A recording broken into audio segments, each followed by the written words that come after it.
Mucho antes de nuestro tiempo, los hombres construyeron enormes edificaciones de piedra. ¿De dónde vienen? ¿Qué quieren expresar? ¿Y cómo pudieron mover esas enormes y pesadas piedras?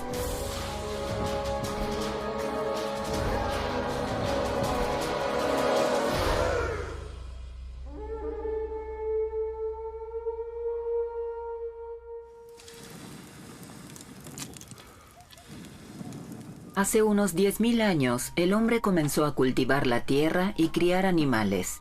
Se hizo sedentario.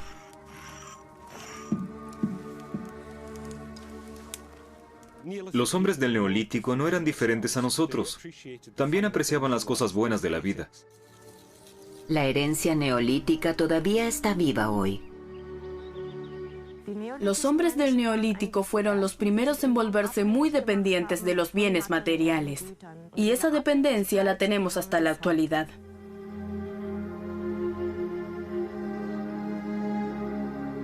Todo lo que sabemos proviene de hallazgos individuales. Las piedras son una fuente esencial si realmente queremos comprender a los primeros humanos.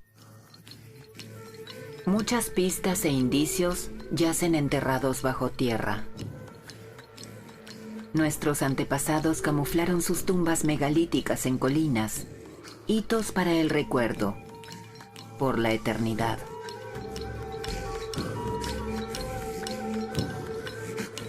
Los indicios más antiguos de culturas sedentarias se encuentran en las actuales Jordania, Siria, Palestina, el norte de Irak y el sur de Anatolia. Hace 9.000 años, esta región era aún más húmeda y estaba más densamente poblada de bosques. Cerca de la famosa ciudad antigua de Petra, los científicos descubrieron varios asentamientos prehistóricos. A unos 10 kilómetros en línea recta desde Wadi Musa se encuentra Baya, probablemente uno de los yacimientos arqueológicos más extraordinarios de la época.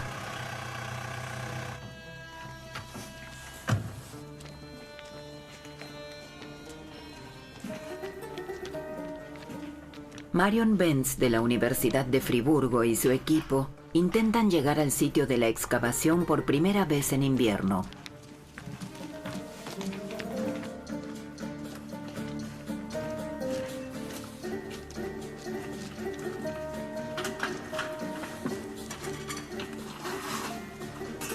El yacimiento arqueológico está ubicado en una meseta a 1.200 metros sobre el nivel del mar. El equipo tiene que escalar por un desfiladero. Después de la lluvia o la nieve, por aquí corre agua. Por lo tanto, es imposible ascender. Hoy el clima es benévolo. Marion Benz trabaja en el proyecto del director de excavación Hans-Georg Gebel de la Comunidad de Investigación Ex Oriente. Este berlinés experto en prehistoria encontró este lugar especial hace más de 20 años.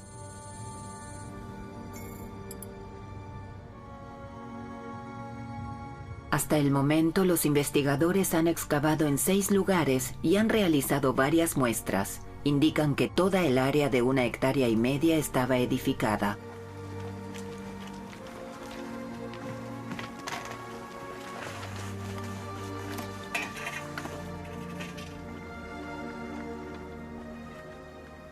El motivo por el que el ser humano se estableció aquí es uno de los grandes misterios.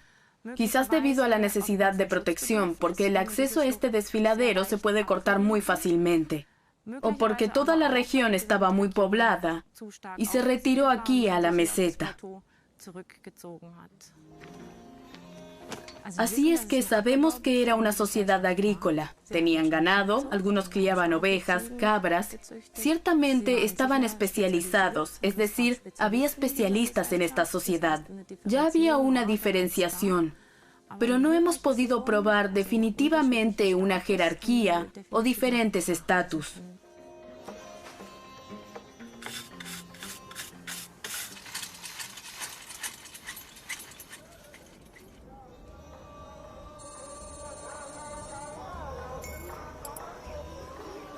Las casas son aproximadamente del mismo tamaño, lo que habla de una sociedad igualitaria.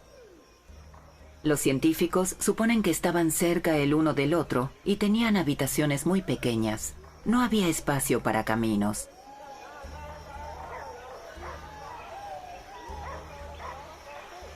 Probablemente la vida cotidiana se desarrollaba en los techos.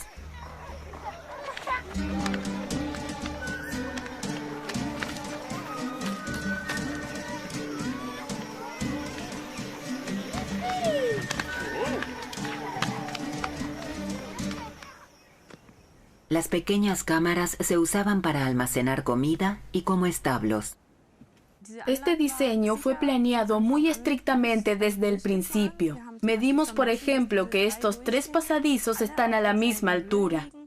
Además, el modo de construir es en capas muy prolijas, así que ciertamente debemos suponer que había especialistas que hicieron las paredes aquí inicialmente. Sin embargo, carecían de ciertos conocimientos. Por ejemplo, no conocían formas de ensamblar las paredes entre sí. Así que la pared corría el riesgo de derrumbarse y por eso se construyó este frontal para mantenerla en su posición original. Como Valla fue construida con piedra, una parte de la historia puede ser reconstruida. Sin embargo, las casas dicen poco sobre los pensamientos y creencias de los habitantes. Para ello, las tumbas son más adecuadas a este propósito. En algunas edificaciones, el equipo del Ex Oriente ya había desenterrado sepulturas de la Edad de Piedra. Un hallazgo del verano de 2016 muestra qué tan cerca vivía la gente de sus muertos cuando los arqueólogos observaron el presunto piso. Lo mejor de esta sala es que aquí encontramos 3 tumbas diferentes. Una es una tumba colectiva donde fueron sepultados juntos adultos y niños. Luego, una sepultura individual muy sobresaliente fue sepultado con accesorios muy costosos. Y una tumba doble de niños donde fueron enterrados 2 niños pequeños, uno de entre 3 y 5 años y un bebé. El análisis genético podría ayudar a determinar quiénes estaban emparentados. Aún no está claro si el material óseo se ha conservado lo suficiente. Los resultados se esperan con impaciencia. Los arqueólogos pasan la mayor parte del año detrás de la computadora para evaluar sus datos. Para esto deben documentar la condición original del sitio arqueológico respectivo con la mayor precisión posible. La excavación de Valla muestra un asentamiento al parecer autónomo, sin jerarquía aparente. ¿Un logro social de nuestros antepasados? Hay que imaginar a más de 1000 personas establecidas por más de 500 años en un espacio estrecho rodeado por desfiladeros profundos. Es decir, que convivían de un modo muy concentrado, muy juntos y sin conflictos. Es un logro social que el ser humano hizo posible en ese entonces, a pesar de que recién estaban convirtiéndose en sedentarios. No está claro por qué fue abandonado finalmente el asentamiento. Hasta el momento no se han podido detectar signos de violencia. Es posible que los antiguos habitantes ya explotaran la zona deforestando los bosques y dejando que las cabras comieran todo. O la tierra fuese devastada por una sequía. Normalmente hay varios factores desencadenantes que hacen que un pueblo se ponga en marcha. Los científicos pueden demostrar que un fenómeno climático cambió considerablemente las condiciones de vida en todo el Mediterráneo. 6.200 años antes de Cristo hubo un gran suceso en el Atlántico Norte. Los restos de esta gran capa de hielo de América del Norte, el agua de deshielo desembocó en el Atlántico Norte, que se enfrió bruscamente y hubo un colapso del sistema de la corriente del Golfo durante aproximadamente 100 años. En ese tiempo, Europa Central se volvió mucho más fría, tal vez 1 o 2 grados, pero la zona del Mediterráneo mucho más seca. Y luego podemos imaginarnos que esta sequía de 100 años representó una amenaza real para el hombre, para la cultura neolítica temprana. Tal vez esa fue la razón por la que la gente se fue de Valla. Incluso en la actual Jordania hay muy poca agua. El verano es abrasador y el invierno gélido.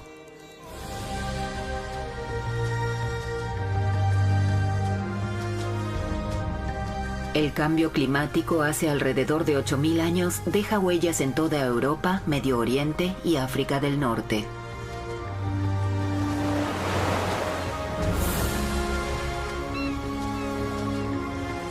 Desde finales de la última gran glaciación, el nivel del mar aumenta continuamente. Hace 4.500 años, el nivel del agua en Bretaña era unos pocos metros más bajo que en la actualidad. Poco a poco, el mar le arrebató a la tierra unos 500 metros.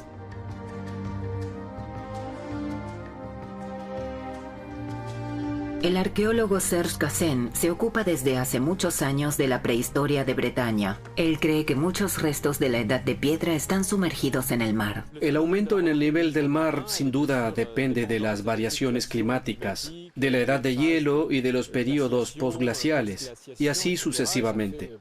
El nivel del mar se eleva aquí, en Bretaña, desde hace más de 60.000 años. Sin embargo, en el último milenio de las sociedades de cazadores y recolectores, aumentó particularmente deprisa. En aquel entonces desaparecieron en el transcurso de una generación lagunas enteras con peces y campos de recolección. Entre el 4500 y 3000 a.C., surgió a lo largo de la costa atlántica una civilización megalítica de fama mundial. En Locmaria-Ker se erigen 3 edificaciones megalíticas: el Gran Menhir Quebrado, el Túmulo de Ergra y el Dolmen de la Mesa de los Mercaderes. En esta construcción de unos 6000 años de antigüedad no se encontraron ni huesos ni objetos funerarios. Los impresionantes grabados rupestres son los que hablan de la vida del mundo de entonces. En el techo de la Mesa de los Mercaderes se representan varios símbolos. Lo más claro que se reconoce son 3 grupos separados. Primero, un hacha con mango, en la que se observa muy bien la cuchilla pulida y el filo, así como la cazoleta en punta y su puño que termina en un cayado en forma de caracol. Y sobre el otro cayado, finalmente hay un animal del cual el resto de la espalda y de los cuernos se encuentra en Gavrinis.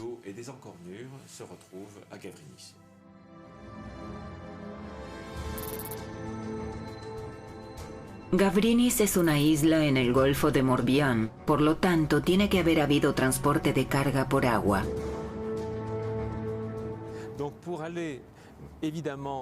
Por supuesto, para llegar desde este punto de partida a la isla, que también era una verdadera isla en el período neolítico, había que pensar en un medio que flotase. Pero el mejor objeto flotante no es una balsa ni una canoa, sino un verdadero bote con tablas atadas y bien apretadas que tiene suficiente impulso. Y estamos hablando de unas 23 toneladas en el caso de la placa de Gavrinis. Debemos suponer que tenía el tamaño de un barco.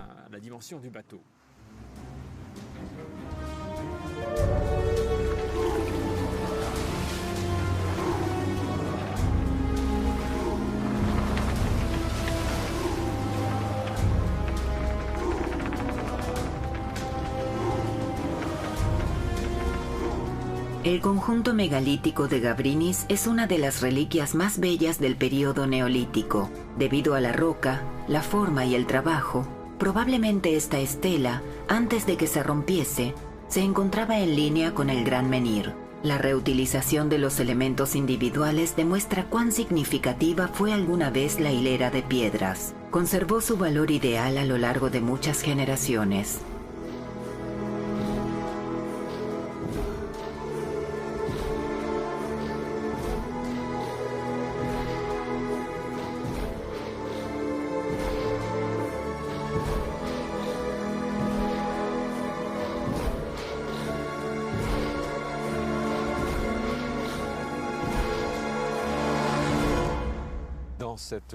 En esta especie de competición, en este gigantismo, el Gran Menhir ciertamente representa el mayor logro.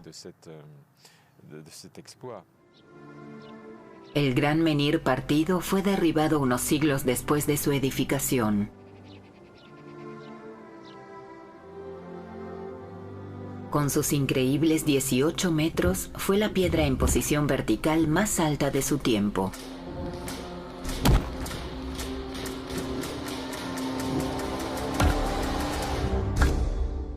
El recuerdo es un elemento crucial para comprender estas edificaciones monumentales. Esta gran obra representó tanto la edificación para el recuerdo como también el recuerdo involuntario para muchas generaciones posteriores, de 50 generaciones posteriores. Solo las siguientes generaciones probablemente lo relacionaron con algo completamente diferente. Solo podemos suponer cómo el hombre del Neolítico imaginó su mundo, cómo podrían haber sido sus fantasías. Las piezas individuales del rompecabezas de cómo representaban el mundo se encuentran en las paredes del Manet Lud, también en la localidad bretona de Locmaria-Quer. A primera vista apenas se reconocen los grabados en piedra. En una observación en más detalle, estos cuentan historias. Aquí hay un bote y aquí un segundo bote. Las líneas verticales paralelas representan a la tripulación. Barcos, olas, ballenas. En aquel entonces las personas vivían principalmente de los animales marinos. Tal vez dependían de la pesca. Y aquí encontramos la forma de una ballena, con el cuerpo que se muestra claramente y una aleta cuadrada.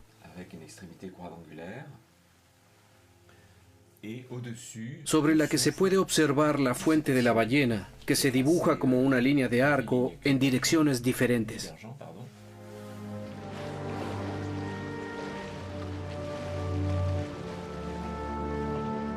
No está claro si el cachalote simbolizaba un animal salvaje peligroso o si era un animal tótem y se entendía como parte de la sociedad de entonces en el Golfo de Morbihan. El hombre pinta animales desde que se perpetúa en las rocas. Por respeto, asombro, pasión.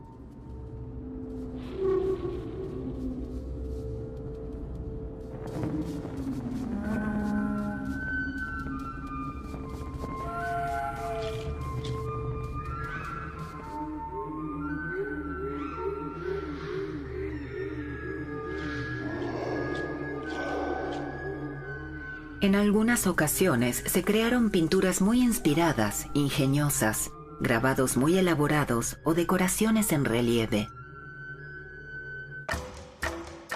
Los agricultores y ganaderos que salieron de Asia Menor en dirección a Occidente no se mudaron directamente del Egeo a Europa Central. La expansión fue errante y duró varios miles de años. Este inmigrante del Neolítico se encuentra hace 7.500 años atrás con el residente cazador-recolector europeo. Estos ya están en Europa fundamentalmente desde hace 40.000 años. Teóricamente han visto al Neandertal. Se suceden diferentes períodos de glaciación para Europa Central, donde pasan muchas cosas. Pero hace tiempo que están allí. Primero están allí y son completamente diferentes. Como también se puede calcular a partir de los datos genómicos. Tienen el último ancestro común con la población inmigrante de hace 30.000 años atrás. Ha pasado mucho tiempo desde que se separaron, el tiempo suficiente para no solo desarrollar una cultura diferente, sino también un lenguaje diferente, una apariencia diferente. Ni siquiera podemos imaginar lo extraños que eran.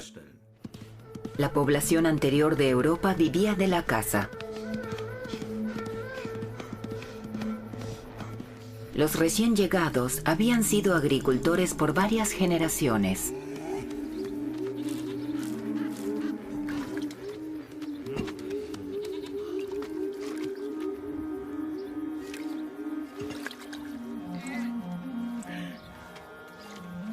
Hay muy pocos hallazgos significativos de cazadores y recolectores.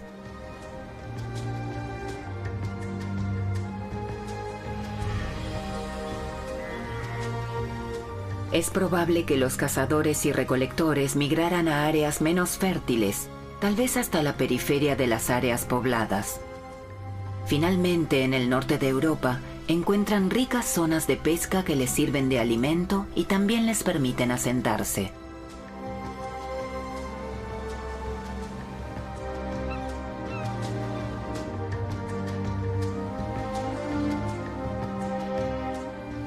En la costa de Connemara, en Irlanda, los investigadores estudian cómo el hombre hizo frente a esta fase de transición. Esta es la única colina de su tipo en este tramo de 30 millas de costa. Por eso es un lugar muy importante. La montaña de Concha sobrevivió, pero probablemente fue mucho más grande en el pasado. Las conchas indican una ubicación estacional, una parte del año se pasaba aquí, o un cierto ciclo de vida. También hay otras montañas de conchas en la costa, pero son mucho más pequeñas. Esta es enorme. Por eso es especial. Quizá también era una especie de lugar sagrado. Estamos tratando de examinarla antes de que sea completamente destruida por la erosión.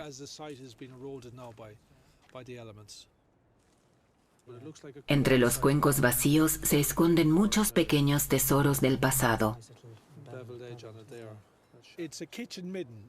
Este es un cúmulo de desechos de cocina. Este yacimiento surgió aquí porque se cocinaba hace unos 6.000 a 8.000 años. Fue dejado por los pioneros agricultores. Antes aquí vivían cazadores y recolectores en la costa de la bahía de Galway, es decir, precisamente en la costa atlántica. Allí están las Islas Aran. Es un área inhóspita y es estéril. Por lo tanto, los recursos pesqueros y los mariscos son muy importantes. Algunos de los primeros sitios excavados en Europa son montañas de conchas en el norte de Dinamarca. Desde hace 200 años se han llevado a cabo investigaciones en las montañas de conchas. Aquí tenemos un ejemplo clásico de esto. Se ha discutido mucho sobre estas montañas de conchas en el ambiente profesional. Por mucho tiempo se consideraron acumulaciones por corrientes oceánicas prehistóricas, pero con el tiempo todos están de acuerdo. Hoy sospechamos que las montañas de conchas se encuentran en la transición del Paleolítico al Neolítico. Eso realmente genera preguntas. ¿Adquirieron los cazadores-recolectores la cultura neolítica o fueron desplazados del continente por los primeros agricultores? Básicamente se trata de la gran pregunta fundamental del Neolítico. Si los agricultores inmigraron o si los cazadores se volvieron agricultores. Esto es difícil de responder. Sabemos que en muchas áreas donde supusimos que se originó de forma autóctona, hubo inmigración. Generalmente ambas teorías son concebibles. Para cada una de ellas existe evidencia.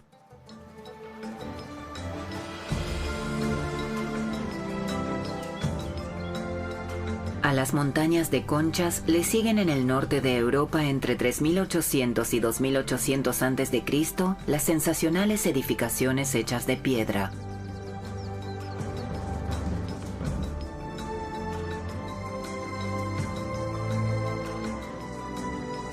Harald Meller tiene una interesante teoría sobre cómo se produce este auge megalítico.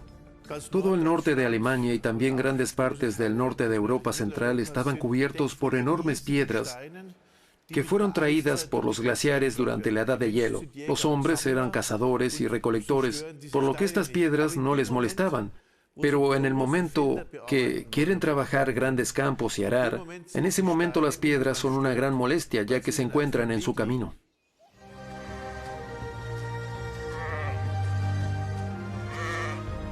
El hombre aprendió cómo mover grandes cargas, un paso crucial en la historia humana.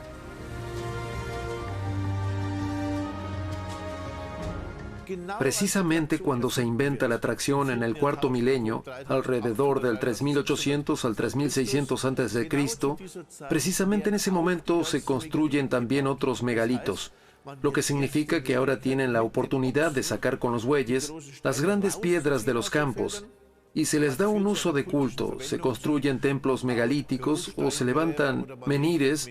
Esto es muy práctico y seguramente con una gran carga ritual, pero en definitiva tienen grandes campos libres que pueden ararse con los bueyes y por lo tanto son increíblemente productivos y mucho más productivos que la gente del sur, que aún cultiva con la azada. Trabajo de campo con medios sencillos. Una fatigosa experiencia personal de los arqueólogos experimentales. Grandes campos no podían cultivarse en un día con una azada de madera.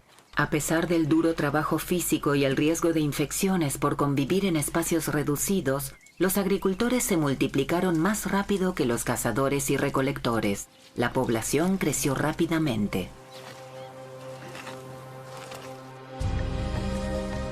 Se inició un verdadero boom de la construcción. En Escocia surgió uno de los primeros círculos de piedra. Al norte de Alemania se produjo el auge de las tumbas megalíticas y en Bretaña los habitantes erigieron enormes pilares de piedra.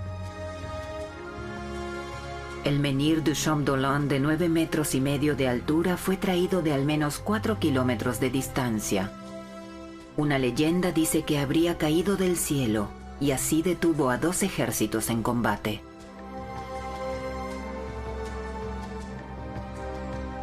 El menhir de la Tremblay mide 8 metros y pesa unas 160 toneladas. Debido al terreno blando se ha inclinado. La piedra torcida bloquearía junto con otras 2 piedras la entrada al infierno.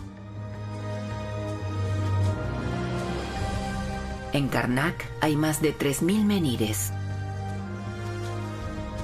¿Qué motivó a la gente en aquel momento a realizar semejantes esfuerzos?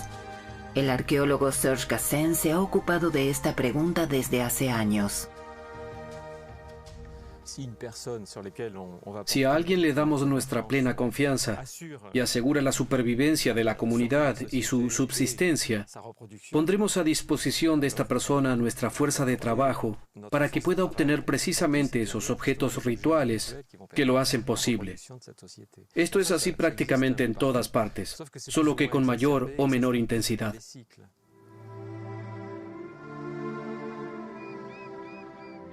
Al norte de Bretaña, nuestros antepasados construyeron el túmulo de Barnené.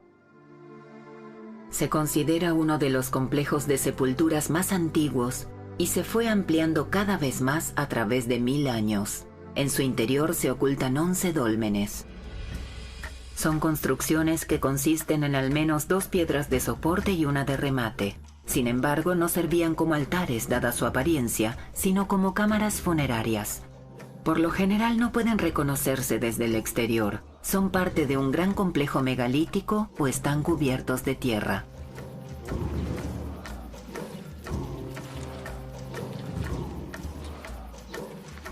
Incluso un buey solo puede tirar de una piedra sobre una superficie plana. Por lo tanto, los constructores de la Edad de Piedra también tuvieron que crear primero una rampa para el animal de tiro.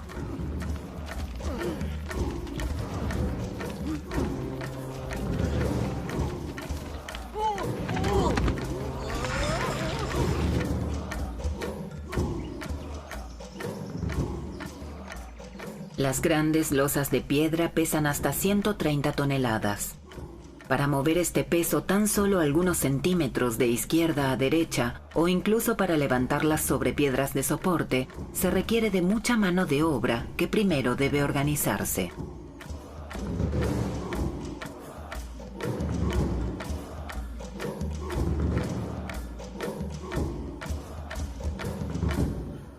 Creo que la voluntad era expresar monumentalidad, tal vez también eternidad. La cuestión, aunque la mayoría eran complejos de sepulturas, no era solo colocar sepulturas para que el fallecido yazca bajo tierra y apenas se viese algo, sino que tal vez haya tenido una marca, porque los nacidos posteriormente ni siquiera sabrían que allí yacían muertos. En realidad se trata de construir para la eternidad.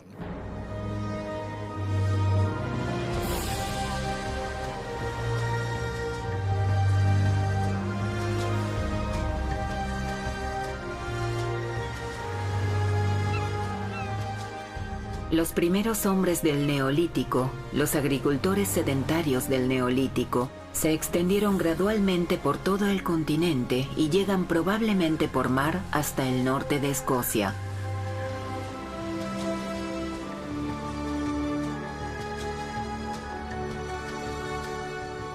En las Islas Orcadas crean el centro más importante del norte de Europa de aquella época, el Ness de Brodgar.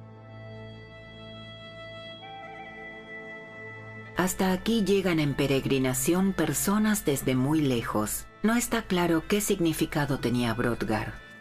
Estas no son solo edificaciones, son obras arquitectónicas, bellamente construidas. Y este no fue un fenómeno a corto plazo, este lugar fue algo especial durante más de 1000 años. Una reconstrucción muestra cómo podría haberse visto el Ness. Edificaciones de piedra cubiertas de turba que hasta donde sabemos no estaban habitadas. El jefe de la excavación, Nick Card, y su equipo pueden trabajar directamente en Ness solo 2 meses al año. El resto del año, una lona protege el sitio sagrado del viento y la intemperie. Sin embargo, los arqueólogos hasta ahora han recuperado más de 500 objetos de arte.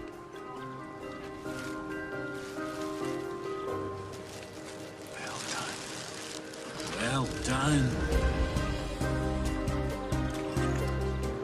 Cada objeto encontrado podría revelar algo acerca del misterioso Ness, porque nadie sabe lo que ocurría aquí.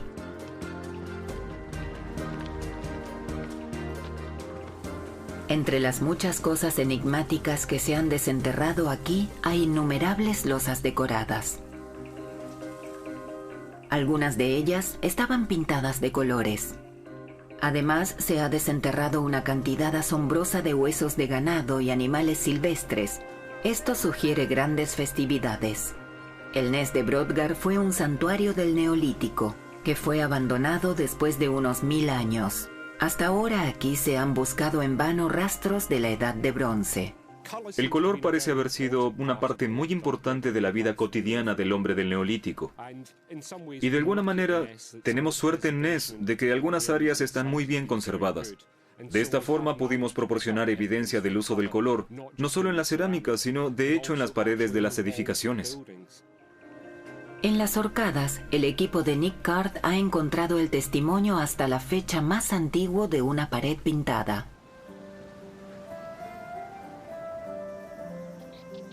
...4.000 kilómetros al sur se encuentra la isla de Malta. Aquí también los colores comenzaron a emplearse desde muy temprano. Los primeros grandes complejos de templos se construyeron alrededor del 4500 a.C. y todos estaban decorados con colores vivos.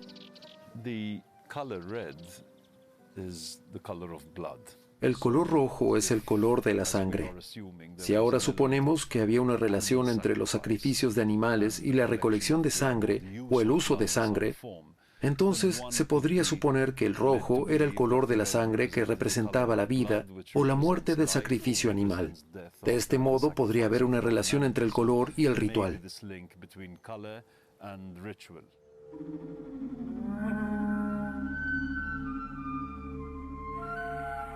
Aún hoy son reconocibles los relieves maravillosamente trabajados. Fueron tallados de la piedra arenisca con hojas de obsidiana y muestran la importancia de algunas especies de animales. Fueron inmortalizados en piedra tanto animales de caza como los primeros animales domésticos.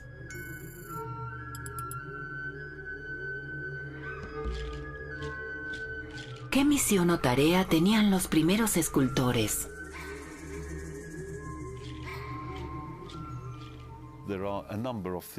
Hay muchas teorías al respecto, incluida la adoración a la naturaleza, ritos de fertilidad. La idea de una diosa madre se basa en el descubrimiento de varias estatuas que se supone que representarían a una mujer fértil, y la idea de que cada madre también tenía una madre que tenía una madre. Pero la madre original de todas es la Madre Tierra. De la posición especial de la mujer hablan numerosas representaciones de exuberantes seres femeninos. La mujer no es solo fertilidad. La mujer también es poder. Obviamente también poder político. Y esta imagen vuelve a cambiar más tarde, por supuesto, pero al menos fue estable por varios milenios. Entonces podemos imaginar una relación de género muy equilibrada, donde el hombre no dominaba a la mujer. Además de los objetos de arte con carga espiritual, en el Neolítico se desarrollan las primeras mercancías. En el Neolítico, por primera vez, las personas comenzaron a definirse a sí mismas a través de sus bienes materiales. Invirtieron mucho tiempo en ello y también les dieron una carga simbólica a sus cosas. Es decir, una cosa recibe un valor ficticio y entonces se comercia con ese valor. Antes de que los investigadores accedan al asentamiento neolítico de Baya al sur de Jordania, deben trepar por un estrecho barranco de arenisca roja. De esta arenisca roja, sus habitantes elaboraron delicados anillos en forma de brazalete. Hay que imaginar que alguien trabajó este disco. Entonces se realizaron estos anillos. Esto es el producto de desecho. Y luego se pulieron hasta que se hicieron cada vez más delgados y al final se produce un anillo tan frágil que probablemente era demasiado delgado como para haberse usado alguna vez. Es decir, un golpe y por supuesto que este anillo se rompe. Probablemente por esto, estos anillos fueron usados como dinero para intercambiar por otras materias primas o incluso alimentos que se necesitaban aquí y se intercambiaban. Tal vez este asentamiento extremo incluso fue elegido por el color de la roca, ya que en otros lugares se encontraron copias que fueron teñidas de rojo siguiendo el modelo de Baya.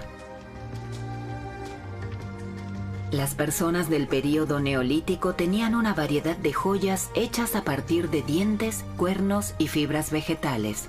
Apreciaban diferentes tipos de rocas como pedernal o sílex, jadeíta y obsidiana.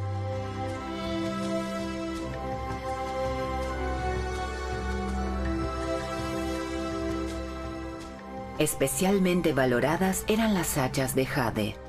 Esta roca verde se comercializaba a través de largas distancias y sigue siendo fascinante aún hoy. Son un capital reluciente y bello, se usan durante hasta 1500 años y son transformadas repetidamente. Y un colega nuestro, Petrekin, ha descubierto que todas provienen de una misma fuente en los Alpes occidentales, concretamente de Monteviso, donde fueron extraídas e intercambiadas o comercializadas a 1500 kilómetros de distancia. Un yacimiento famoso se encuentra frente a la costa de Karnak, en Bretaña.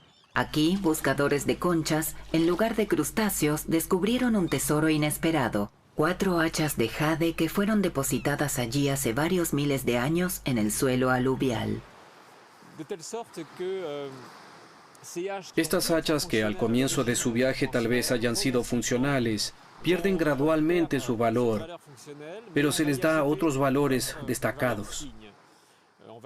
Se las decora de otra forma, es decir, se las vuelve a alisar para limpiar la hoja, de modo que, por ejemplo, el tacón quede lo más afilado posible, o de forma que pueda hacerse un borde en el centro de la cabeza del hacha. En el verano de 2016, el arqueólogo Pierre Petrekin se encontró con otro depósito de jadeíta que muestra que esta roca verde ya era extraída en el Egeo hace 9000 años. Un punto esencial que extiende la mirada de la historia.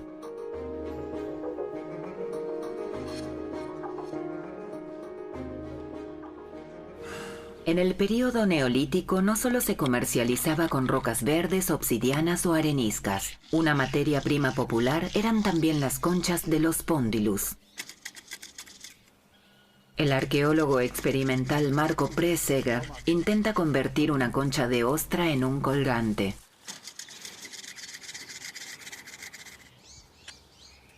Las robustas conchas venían del Mar Negro a Europa Central, y aquí se procesaban para elaborar hebillas, brazaletes y colgantes.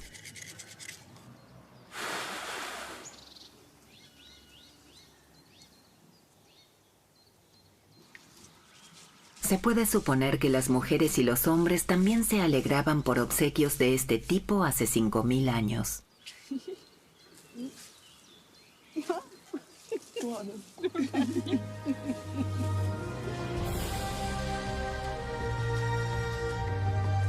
Algunos miles de años de desarrollo no importan. El hombre en ese momento tenía las mismas condiciones mentales y emocionales que nosotros hoy. Ha cambiado la forma de vida, cómo está organizada la vida cotidiana y cómo convivimos. En algún momento el hombre comenzó a adorar a los difuntos y a sepultarlos. En consecuencia, construyó casas, cultivó cereales y cuidó de su ganado. Las edificaciones megalíticas demuestran que las personas fueron capaces de organizarse y trabajar juntas. Son un hito en la historia de la humanidad.